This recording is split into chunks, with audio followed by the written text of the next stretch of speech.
एक समय की बात है। विश्वामित्र तपोवन में जाकर तपस्या करने लगे।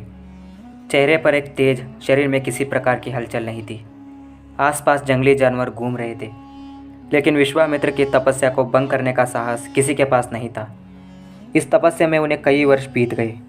ये दशा देखकर नारद मुनि ने देवराज इंद्र को बताया कि पृथ्वीलोक में एक ऋषि घोर तपस्या में लीन है।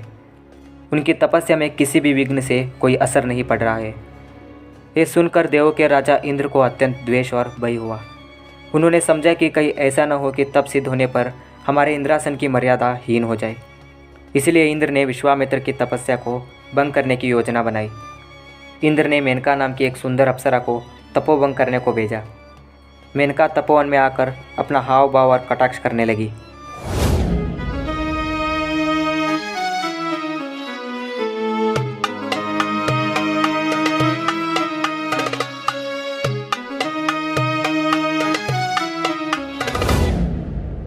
कई वर्षों से तपस्या में बैठे विश्वामित्र का शरीर पत्थर की तरह कठोर हो चुका था। उन पर मेनका की उपस्थिति का कोई असर नहीं पड़ा। ऋषि के तप को भंग करना आसान कार्य नहीं था, लेकिन बाद में कामदेव ने विश्वामित्र पर अपने तीर चलाए। आखिरकार कामदेव के कामुक तीरों का जादू ऋषि विश्वामित्र पर चल गया। वो मेनका के रूप सौंदर्य की ओर आकर्षित हुए। मेनका को देखकर विश्वामित्र के मन में विकार उत्पन्न हो गया। मेनका जिधर जिधर जाती थी, वे भी उधर उधर काम दृष्टि से उसे देखते थे। विश्वामित्र की तपस्या भंग हो चुकी थी।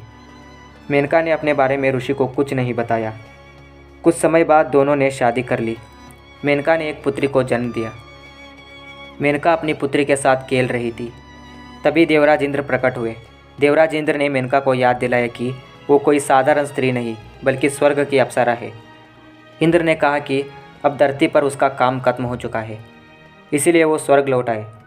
मेनका ने इसके बाद ऋषि विश्वामित्र को बताया कि वो स्वर्गलोक की अप्सरा है और उनकी तपस्या भंग करने के लिए इंद्र ने उन्हें धरती पर भेजा था।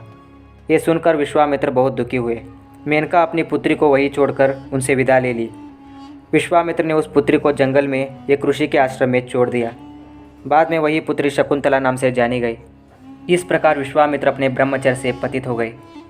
अपने कई वर्षों की तपस्या के फल से हाथ धो बैठे। इस सुंदर कहानी को सुनकर आप समझ गए होंगे कि ब्रह्मचर्य का पालन करना उतना आसान नहीं है। विश्वामित्र जैसे द्यू पुरुष को भी एक काम विकार नहीं छोड़ा। ब्रह्मचर्य का पालन करना कोई खेल नहीं है।